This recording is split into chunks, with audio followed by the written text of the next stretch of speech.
Halo Sobat Laku Media, kembali lagi di Ruang Kritik bersama dengan redaksi Laku Media. Kali ini kita akan membahas terkait rektor-rektor yang terjerat oleh kasus korupsi. Ini kan bisa dibilang sungguh berbanding terbalik ya kalau melihat kasus ini, yang dimana seharusnya seorang rektor itu menjadi garda terdepan di dalam dunia pendidikan, tapi malah melakukan tindakan korupsi. Itu kan sungguh sangat tidak masuk akal banget gitu kalau untuk seorang rektor. Nah, selaku redaksi Laku Media, bagaimana menanggapi kasus ini? Ya, yang pertama-tama kita bisa sebut ini musibah gitu ya Musibah. buat bangsa dan negara ini. Rektor itu diambil dari bahasa Latin, artinya regera. Regera itu artinya guru. Guru itu kan sesuatu yang harus digugu dan ditiru.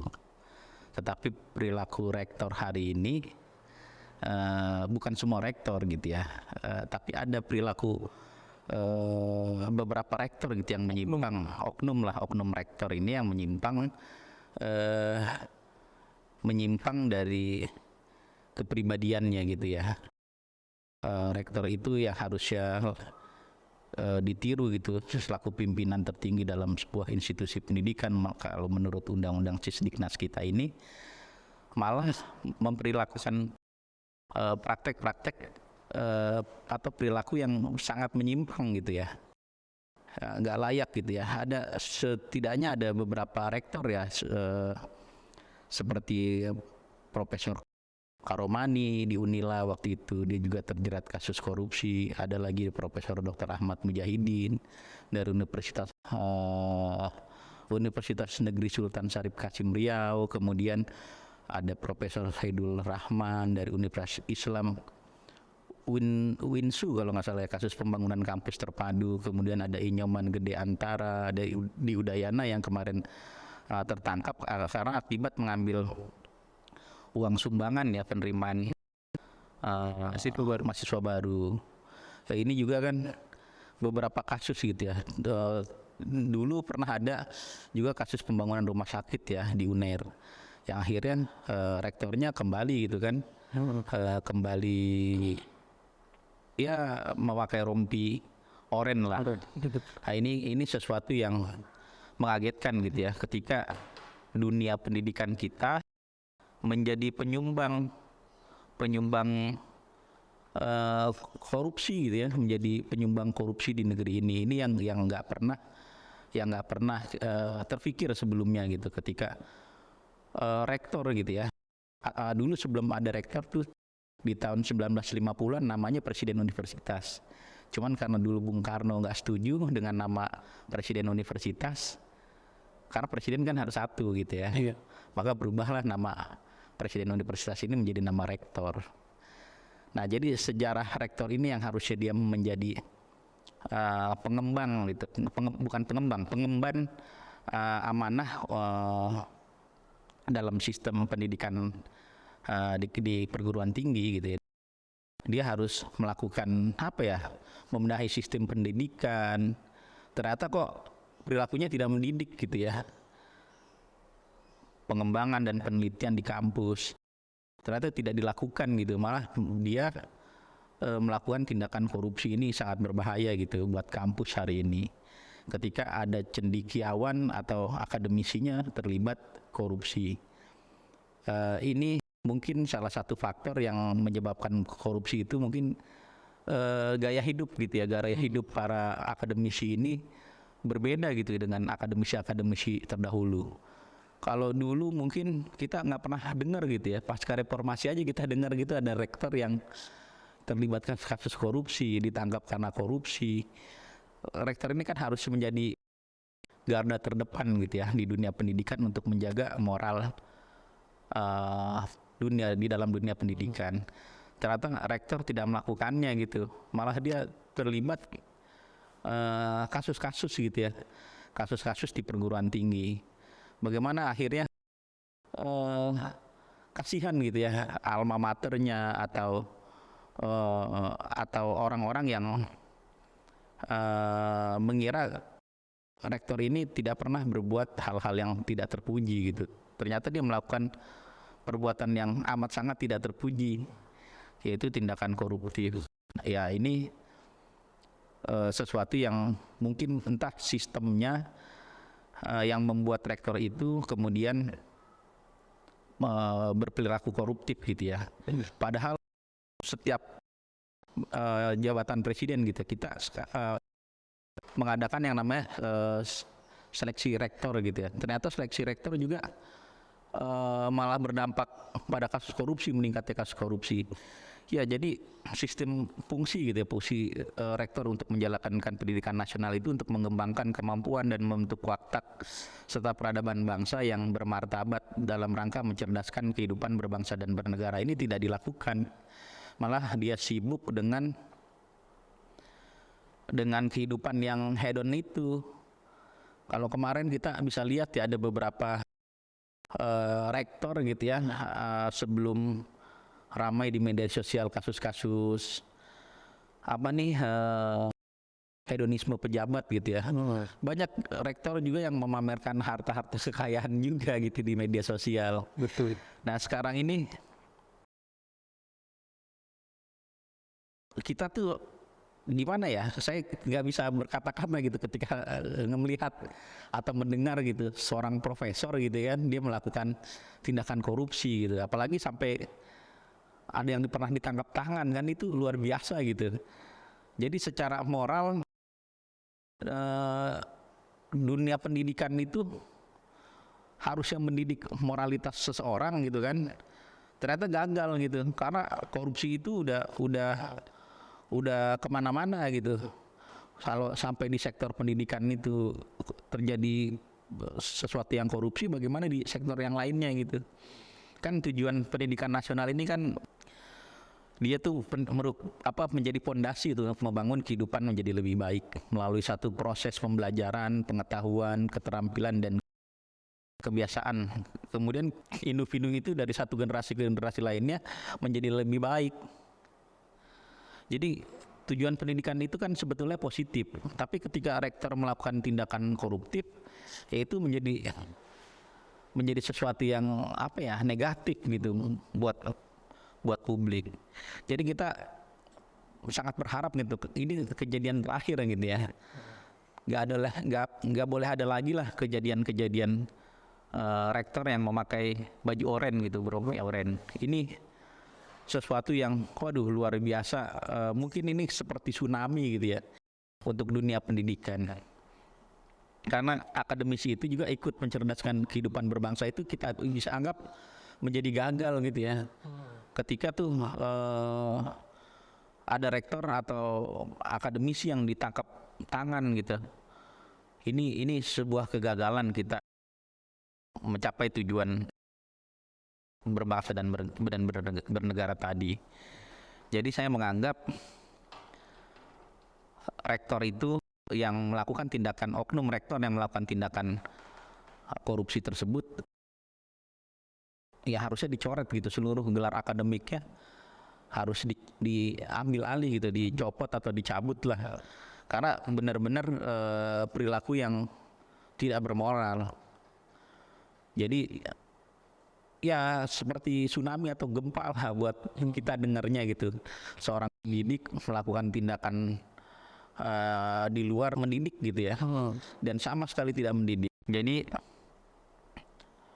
saya rasa tuh dunia pendidikan kita mengalami degradasi karena rektor yang tadinya dia punya tugas mengatur, menyelenggarakan pendidikan dan pengajaran, dia melakukan penelitian di dalam universitas maupun pengajaran, pengabdian kepada masyarakat dan kegiatan lainnya untuk melakukan pembinaan terhadap dosen, kemudian pembinaan terhadap mahasiswa, tenaga penunjang akademik, beserta tenaga administrasi yang ada di institut tersebut, dia gagal total gitu. Dan karena dia sendiri mencederai gitu. Entah apa gitu yang menyebabkan perilaku rektor ini menyimpang, kita juga nggak ngerti gitu ya. Mungkin bukan hanya perilaku hedon, mungkin ada perilaku lainnya gitu ya. Mungkin bisa jadi dia waktu masuk terpilih gitu ya menjadi rektor ya karena hasil dari suap menyuap, karena udah jadi rahasia umum gitu ya, suap menyuap di institusi pendidikan itu ada. Bukan cuma suap penyuap gitu ya. Kita ini udah jadi rahasia umum juga gitu ya. Adanya oknum gitu di perguruan tinggi yang mengutip biaya gitu ya ketika kita ingin masuk ke perguruan tinggi negeri atau di fakultas kedokteran lah. Itu ada uang sumbangan yang luar biasa gitu ya. Ini udah jadi rahasia umum, bahkan sumbangan itu kalau mau masuk sampai 1 miliar gitu. Itu sudah ada dan terdengar di telinga masyarakat gitu ya. Karena faktanya memang terjadi gitu ya. Faktanya terjadi, bahkan waktu persidangan Romi Hurmuji itu calon-calon seleksi rektor gitu ya, yang lolos itu ada pungutan liarnya. Itu fakta persidangan waktu itu. Nah, jangan-jangan hal itu yang membuat rektor itu kemudian melakukan hal-hal tidak terpuji tersebut. Berarti ini jika kita mau mencegah kejadian ini kembali lagi gitu, berarti apakah harus ada perubahan mungkin di kebijakan kampusnya atau peraturannya terkait seleksi dari rektor-rektor gitu, biar mungkin bisa diawasi atau dipilih secara lebih baik. Pola rekrutmen rektor ini kan sekarang rektor langsung dipilih oleh presiden. Harusnya ada masukan gitu kepada presiden untuk tidak memilih orang-orang yang akan bermasalah gitu ya. Di lembaga kepresidenan itu ada yang namanya tim penilai akhir. Ada juga badan intelijen bisa memberikan masukan. Bahwasannya kalau orang ini terpilih nantinya akan membuat masalah gitu. Dan terbukti gitu ya. Rektor yang sekarang diangkat oleh presiden ternyata hampir semuanya bermasalah. Ya, jadi agak membingungkan gitu. Ketika rektor di bawah presiden, malah presiden bisa kecolongan gitu. Orang yang dia pilih ternyata melakukan tindak pidana korupsi, itu sangat berbahaya. Jadi tuh fungsi TPA itu tidak sama sekali tidak berfungsi akhirnya, termasuk lembaga intelijen negara. Kalau intelijen itu kan dia tahu gitu sampai detail orang itu sejarahnya seperti apa, dia bagaimana, ada pencegahan dini gitu sebelum orang ini dipilih atau ditandatangani dia sebagai rektor oleh presiden. Jadi sekarang ini hampir semua orang-orang yang bermasalah gitu dipilih presiden itu TPA sepertinya tidak ada tanggung jawabnya. Begitu juga lembaga intelijen, harusnya dia bisa memberikan warning gitu, Pak jangan pilih orang ini, dia akan melakukan tindakan seperti ini gitu. Nah, karena saya lihat mereka sepertinya asal gitu ya, asal memilih, asal melakukan seleksi dan lain-lain sebagainya, sehingga orang-orang ini setelah terpilih melakukan hal-hal yang tidak terpuji seperti ya yang dilakukan oleh mantan rektor Udayana tadi. Dia tertangkap KPK. Ini kan memalukan gitu seluruh sivitas akademi. Jadi ya memalukan juga lah buat para alumni. Kok ada gitu ya orang yang ditangkap karena sumbangan pendidikan gitu. Ini artinya kan memang ada sistem yang nggak benar di sistem rekrutmen mahasiswa baru khususnya gitu ya. Mau jadi mahasiswa baru nggak di sini gitu kan? Terus harus bayar lewat belakang. Kemudian nanti hasil mahasiswa yang masuk lewat jalur belakang itu apa gitu kan? Ini juga akan jadi problem gitu ya. Makanya nggak salah juga ya waktu ada kejadian beberapa waktu lalu gitu, ada beberapa dokter yang melakukan malpraktek. Mungkin salah satunya yaitu karena ketika dia masuk program kedokteran atau program yang lainnya dia ya melakukan tindakan menyuap. Ya wajar gitu ya kejadian malpraktek. Ini sebagai contoh aja, kita tidak bisa mengeneralisir. Ya ada oknum itu betul-betul nyata gitu. Kita bicara oknum gitu di perguruan tinggi, bukan mengeneralisir persoalan. Tapi ini harus diberesin lah. harus bisa pemerintah, entah itu lewat Kementerian Pendidikan atau lewat lembaga kepresidenan, harus mau membenahi ini, entah sistemnya yang rusak atau memang pola pikir orang-orang ini yang sudah rusak gitu. Karena ini kan korupsi yang gimana ya di dunia pendidikan ini. Ini dunia pendidikan yang harusnya mampu mendidik orang tidak menjadi koruptor, malah dia gitu menjadi pelaku korupsinya. Ini, waduh, kita nggak bisa berkata-kata lagi gitu ya. Sangat dahsyat lah. Ya mungkin ini juga harus jadi harus jadi perbaikan gitu ya buat pemerintah. Pemerintah ini harus mau gitu ya, punya political will bagaimana mengatasi masalah seperti ini. Kan harusnya bisa dicegah. Mungkin KPK lewat deputi pencegahan korupsinya bisa turun ke lapangan gitu. Saya rasa akan efektif gitu kalau memang KPK melakukan OTT atau yang namanya edukasi gitu, lebih lanjut ke perguruan tinggi.